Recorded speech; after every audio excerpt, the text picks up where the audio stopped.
Boom. Yeah, big thanks, I appreciate it. Of course. Respect the work.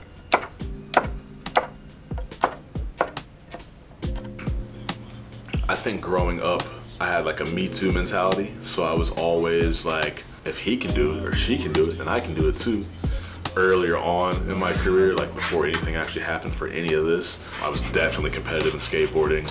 Like even if it was just like my friend would be like, oh, I landed this trick the other day on this rail. I'm like, oh yeah. And then like I would go the next week and so like try to one up them.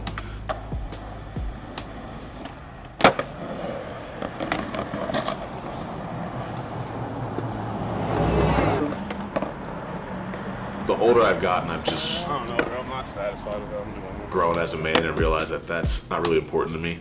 I feel like I want everybody to win. I don't ever want to seem like I'm triumphing over somebody else. I want everybody to enjoy what they do because I enjoy what I do so much and I'm so thankful for it. But nowadays, yeah, I'm just in my own lane. I really like don't pay attention to anything. Like if it has nothing to serve me, I completely block it out. But the hardies sometimes it's like And same thing, instantly got smooth. Yep. I gotta get some new grip on my deck, but I also did kind of a question about grip challenge. I'm looking at my deck. We're getting new. I didn't use a razor blade, I just used the concrete.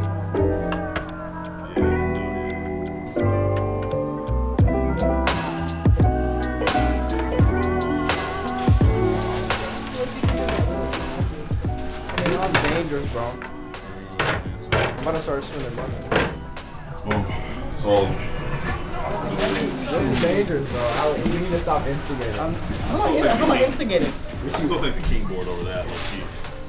Really? That's all I'm thinking. That's the biggest, the deciding factor is the size. It's the 8'5", guys. Growing up in the early 2000s before skateboarding was blown up and amplified how it is now, I mean, I started skateboarding in 2006, 2007. So that was like right at the peak of when YouTube was coming out. So like my very first year or two of skateboarding, I saw the first skateboarder be on YouTube and I remember that video like it's the back of my hand.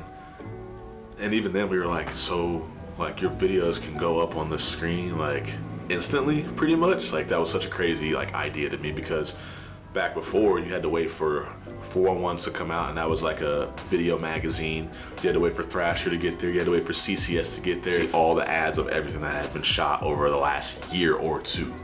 Now everything is like, dudes can go out one day, shoot a nose grind down a 20 rail, and then it's up on Thrasher, the cover of Thrasher tomorrow. Everything is just so rapid. I think social media has pushed the lifestyle and the culture of skateboarding, but it feels rushed.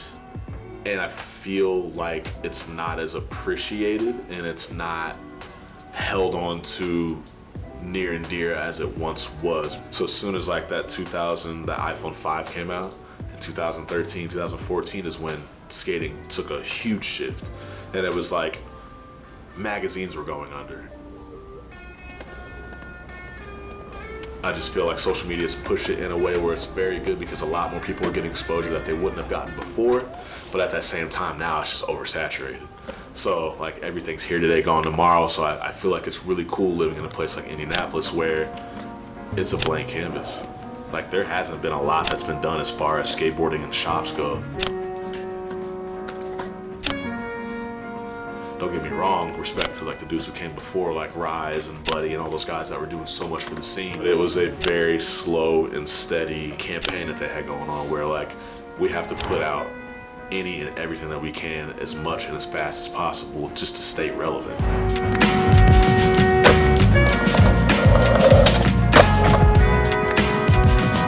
School was never my best friend, so I was a very like all over the place kid, a lot of energy. So I really needed to put my energy into something physical. It was like, oh, I'm gonna like keep failing, but like once I get that one where I make it, like all I have to do is just keep trying and to get it. Like why wouldn't I want to keep doing that? The same thing with the shop, you know, this is a day in and day out grind. So yeah, I definitely do abide by the grind. I feel like it's a brick by brick mentality, fully.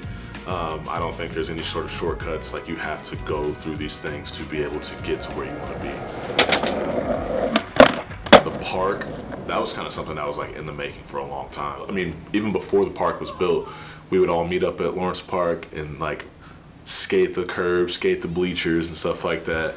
we had pushed for like a plaza style park, and then they just like poured the concrete and just put it in. But overall, man, it was so cool. Like, it was such a good experience. I mean, that was like one of the best times of my life. And you're just young too, like you're a teenager, young 20s, and like you don't have to worry about much, and you got all your best and your favorite people around you. So it was really cool. Nowadays, the newer generation, which they've kind of had a sense of community there too, but it's just not the same as what it was. I mean, there was literally like 50 people there at a time when it, like, Lawrence Park was in its prime. So it was cool. I loved it. Well, hello there and welcome to the Ariake Urban Sports Park for the final session of skateboarding for Tokyo 2020. It's been historic, it's been entertaining. So they see that we're in the Olympics now, and then they think that it's like every other sport that's in the Olympics. This is such a raw, like, true thing that you really like live day in and day out. If you really, really love it, I just really can't see a suit and tie coming in and really making like leagues out of it. Like, I really don't. I mean, we have like Rob Deerdeck does Street League. That's pretty formal, and people think it's half and half. You got half the people who think it's really, really cool that we have a very structured competition that goes on pretty much year round, and then the other half, they think it's the worst thing, because what this structured league competition, whatever you may call it, has done has brought out like robots. Like, these dudes are so good and they're so consistent, but they usually end up staying in the skate parks because they're training to be in the street league.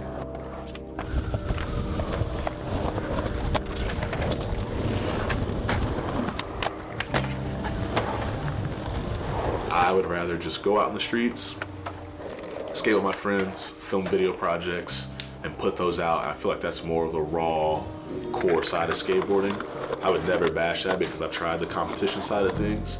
But like within high schools, it's really cool now because you're seeing clubs. On that level, I would love for these clubs to turn into something a little bit more formal, to be able to attract more people that are interested in skating to get into it. And then that just grows our community of skateboarding.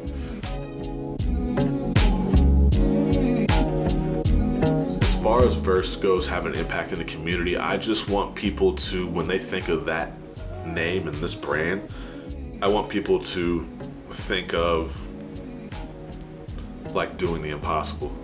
Because like a lot of people do know the story of the shop and where I came from.